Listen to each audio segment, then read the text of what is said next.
pada dasarnya motivasi yang harus mendasari dia adalah berusaha mencapai sesuatu yang lebih baik dan lebih ya. baik lagi. Dan harapan untuk berhasil itu tergantung kepada kehendak Allah. Ya.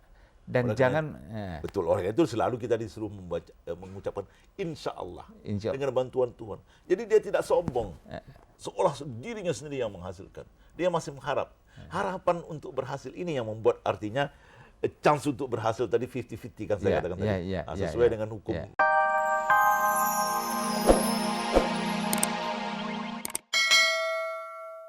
Di dalam mengadakan research, biasanya research tentang ini selalu kita dihadapkan kepada yang dalam istilah ilmu pengetahuan dengan unknown territory. Unknown territory. Dalam segitiga itu yang di luar ya Pak? Betul. Ya. Dalam bekerja mempergunakan bekerja dalam unknown territory ini, chance untuk membuat kesalahan itu kan 50-50. Ya. Karena kita research untuk mengetahui sesuatu yang belum kita ketahui. Jadi kemungkinan membuat salah atau dengan membuat benar itu kan 50-50, 50-50%. Tapi orang yang beriman dan beramal saleh tidak perlu takut. Nah, kalau amal saleh sesuai dengan yang definisi yang saya bilang tadi itu, karena Tuhan tegas menjanjikan, wa'adallahu alladhina amanu wa 'amilus salihati minhum maghfirah wa ajran 'azima. Tuhan telah berjanji kepada mereka yang beriman dan beramal saleh di antara mereka, apa yang dijanjikan Tuhan pertama sekali? Maghfirah. Kalau definisi amal saleh sebagaimana yang biasa beredar di dalam masyarakat selama ini, yang dikatakan oleh Gus Dur supaya dibuat definisi baru itu kan sebetulnya orang yang beramal saleh itu tak perlu lagi mendapat ampunan kan? Mengapa Tuhan menjanjikan pertama sekali maghfirah, yaitu ampunan? Tentu sesuai dengan apa yang saya katakan tadi, orang yang beramal saleh di dalam mencari sunnatullah yang tidak diketahui atau yang belum diketahui, unknown territory tadi, itu dia selalu membuat kesalahan. 50-50 chance-nya. Sedangkan 50-50 chance ini, ilmu motivasi mengatakan manusia itu, ya, grafiknya itu, motivasi dengan kepastian untuk menghasilkan sesuatu, itu paling tinggi motivasinya ketika kita mengetahui bahwa pekerjaan kita itu 50-50 chance untuk berhasil. Kalau sudah pasti berhasil, motivasi kita kan nol kan? Kalau tidak pasti berhasil, sama sekali tidak pasti berhasil, itu motivasi kita kan zero kan? Itu teori apa sih? No risk at all. No risk no motivation at all. Kalau tidak ada risiko sama sekali juga tidak akan mendorong terjadi motivasi. Menarik nih Pak. Betul, itu maka Islam ini agama yang sangat manusiawi. Ya, sangat praktis. Sangat praktis. Dan Tuhan pun menjamin kemenangan kepada orang Islam tidak selamanya 100%. Dikatakan di Quran, watilkal ayyamu nudawiluha bainan nas. Sesungguhnya hari-hari kemenangan bagi kalian itu kami perganti-gantikan. Artinya kalaupun kita tahu betul bahwa kita ini berjuang mati-matian, sungguh-sungguh karena mempertahankan agama Allah, tapi chance untuk menang itu selamanya 50-50. Chance untuk berhasil selamanya 50-50. Dengan demikian kita dimotivate oleh Tuhan. Bagaimanapun persiapan kita hebatnya, kita selamanya berharap bantuan daripada Allah. Ini kan motivation. 50-50 chance itu yang membuat motivation itu paling tinggi kan. Ini menarik nih. Saya coba menggarisbawahi Bang Imad ya. Jadi saya mencoba mewakili pemirsa untuk mencoba bertanya kembali, menggali kembali. Motivasi yang dalam keislaman itu bukan sesuatu janji pasti berhasil, bukan sesuatu kenikmatan yang pasti berhasil. Minta maaf, kita diharuskan menjalankan seluruh perintah Allah. Tapi bukan berarti amal ibadah yang seperti yang dikatakan itu bahwa hanya itu yang berarti. Apa benar demikian? Betul. Kalau keyakinan saya begitu, pemahaman saya dari Al-Quran begitu. Ya. Dan oleh karena itu orang juga membagi, kalau orang Barat mengatakan motivation itu ada dua macam. Yang katanya attitude motivation dan incentive motivation. Attitude motivation itu datangnya dari dalam diri kita. Nah itulah iman. Iman yang seperti yang saya terangkan tadi, iman dan amal saleh tadi. Dan setiap orang tidak usah bisa memiliki hal itu. Jelas. Kalau dia betul-betul imannya dan pengertian amal salehnya sesuai dengan definisi yang saya berikan tadi itu. Kalau kita artikan secara lebih sehari-hari, Bang Imad, seorang pekerja entah di Kalimantan Timur, entah di tengah-tengah hutan di Irian, entah di tengah-tengah metropolitan yang demikian menjanjikan ini, pada dasarnya motivasi yang harus mendasari dia adalah berusaha mencapai sesuatu yang lebih baik dan lebih ya. baik lagi. Dan harapan untuk berhasil itu tergantung kepada kehendak Allah. Ya. Dan Oleh jangan betul, oleh itu selalu kita disuruh mengucapkan insya Allah dengan bantuan Tuhan. Jadi dia tidak sombong, seolah dirinya sendiri yang menghasilkan. Dia masih mengharap. Harapan untuk berhasil ini yang membuat artinya chance untuk berhasil tadi 50-50 kan saya katakan tadi. Sesuai dengan hukum McClellan atau siapa yang mengatakan moderate risk taking gitu masih ada. Ya.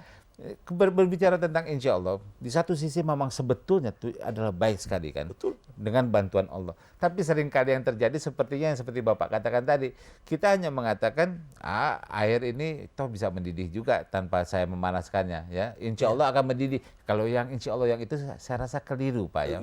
Itu demotivation dari akhirnya. Bodoh itu kan. Orang yang bodoh yang mengharapkan air mendidih, mengharapkan sembuh penyakit tanpa berusaha berobat.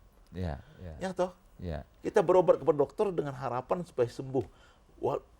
Walaupun hati kita mengatakan yang menyembuhkan itu Tuhan. Oleh karena itu, chance kita dalam berharap itu selamanya 50-50. Ini yang menumbuhkan risk itu. Risk taking tadi itu yang moderate risk taking. Itu. Bukan seorang safety player, tapi juga bukan seorang gambler, penjudi. Betul. Gantungnya itu kepada Allah. Andai kata pun dia tidak berhasil, dia tahu maghfirah dari Tuhan pasti didapat karena niatnya sudah betul. Paling sedikit niatnya sudah betul itu mendatangkan pahala toh.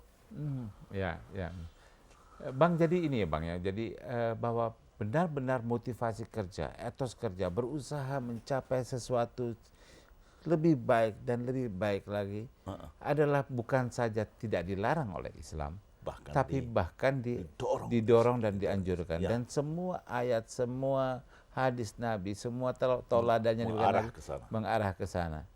Oleh karena itu Nabi pernah mengatakan, walaupun kau tahu besok akan kiamat, benih yang ada di tanganmu itu tanamkan juga. Nah, ini kan motivator apalagi nih yang lebih daripada ini. Walaupun kau yakin besok akan kiamat, bibit yang ada di tanganmu itu tanamkan. Bukan kemudian berpasrah, kemudian bukan orang yang fatalistis. Bukan fatalistis ya. Kata yang sangat menarik. Ya, jadi fatalistis bukan sama sekali. Bukan. Ya Bang. Dan itu sesuatu yang bisa sebenarnya sangat mudah untuk ditanamkan, dan barangkali itulah tugas daripada pendidik atau orang tua, atau para santri dan kiai di pesantren dalam maaf sekali lagi Bang, redefinisi dari amal saleh itu beliau mengatakan perlu diredefinisikan. Saya mengatakan amal saleh ialah amal yang sesuai dengan sunnah Allah. Amal yang sesuai dengan hukum Tuhan atau sunnah Allah. Jadi kalau saya ingin lampu ini mati, saya petikkan saklar. Kalau saya ingin menyala juga saya petikkan saklar, bukan ya Allah nyalakanlah lampu. Kalau ya Allah nyalakan lampu tapi saya tidak mau petik saklar, saya ini memperjongos Tuhan namanya. Saya anggap itu berdosa malah. Kan kita yang harus mengabdi kepada Tuhan kan. Mengabdi kepada Tuhan itu artinya melaksanakan hukum Tuhan. Ini yang harus kita redefinisikan kembali, dan ini bisa menjadi satu akar dari motivation training, dari pelatihan peningkatan hasil berprestasi. Kita sangat mungkin untuk membuat modul-modulnya. Saya dengar Bang Imad membuat dari pelatihan ini, Bang. Betul. Saya walaupun mengambil juga dari buku-buku AMA, American Management Association, dari ASD American Society for Training and Development, ASTD, saya jadi anggotanya. Tapi saya olah sedemikian rupa sehingga sesuai dengan ajaran Islam gitu. Saya berikan game simulation dalam training motivation saya. Wah, sangat menarik Bang. Moga-moga berkesempatan satu saat untuk mengamati dan melihatnya. Jadi sekali lagi yang saya ingin garis bawahi, saya mewakili pemirsa, Islam sangat menganjurkan, sangat mendorong umatnya untuk bermotivasi tinggi dalam bekerja. Bukan sekedar berpasrah, bukan sekedar menjadi fatalis, bukan sekedar mempersalahkan orang lain, bukan sekedar selalu grundel dalam bahasa sehari-hari. Termasuk juga mempersalahkan diri tidak boleh. Mempersalahkan diri tidak boleh. Tidak boleh itu. Self-blaming tidak boleh. Kemudian menjadi pedagang keluh kesah. Inilah nasibku. Itu tidak mensyukuri diri namanya. Dan kemudian melihat orang mentang-mentang, apa yang disebut sebagai, kalau tidak salah ini ada yang mengatakan sebagai terang ajaisme nih Bang, katanya. Terang aja dia kaya, terang aja dia ini. Iya. Orang tidak melihat bahwa si orang tersebut melalui satu proses berjangka. Betul. Nah, ini berbicara tentang proses lagi Bang. Saya kira juga bahwa dalam Islam kita tidak hanya diajarkan untuk sekedar apa yang disebutkan sebagai goal oriented kan Bang, tapi ada juga proses, kita menghargai satu proses. Betul. Ya, Ada Bang. 2 ayat dalam Quran itu yang penting sekali. Demikian pentingnya ulama semuanya mengajarkan, dan ibu saya itu selalu membaca ini tiap malam Jumat. Surat Yasin dan surat Alif Lam Mim Sajadah. Ada 2 ayat di sana seolah-olah paradoks ya. Masih cukup waktu. Ya, kurang lebih 2 menit Bang. Surat Yasin mengatakan, Tuhan kalau mau, innama amruhu idza arada syai'an an yaqula lahu kun fayakun. Kalau Tuhan itu mau, dia cukup, kalau dia mengendaki sesuatu cukup mengatakan kun fayakun. Jadi kalau Tuhan mau, alam ini bisa diciptakan instantaneously. Tapi Tuhan sudah mentakdirkan bahwa Tuhan menciptakan alam ini di dalam 6 tahap. Dan 6 tahap ini artinya proses. Sedang Islam itu sendiri pun satu proses. Ini dia Bang, aduh menarik sekali nih Bang. Ini betapa Allah mengajar kita menghargai proses. Dan bukan sekedar di akhirnya saja Bang. Betul, proses itu penting. Ya, Dan di situ kita dinilai, dalam menjalani proses itu kita dinilai oleh Tuhan. Ya. Bukan hasil akhir. Sekali lagi sayang sekali waktu. Pemirsa sekalian, bukan main, menarik sekali percakapan kita hari ini. Banyak sekali yang kita bisa gali bahwa Islam itu mengajarkan kita untuk memotivasi setinggi mungkin, menjadi mandiri dan bukan sekedar ikut-ikutan. Di lain pihak, Islam pun ternyata mengajarkan kita untuk menghargai proses dan bukan sekedar hasil akhir. Semoga kita semua berhasil memetik hikmah dari pagi hari ini.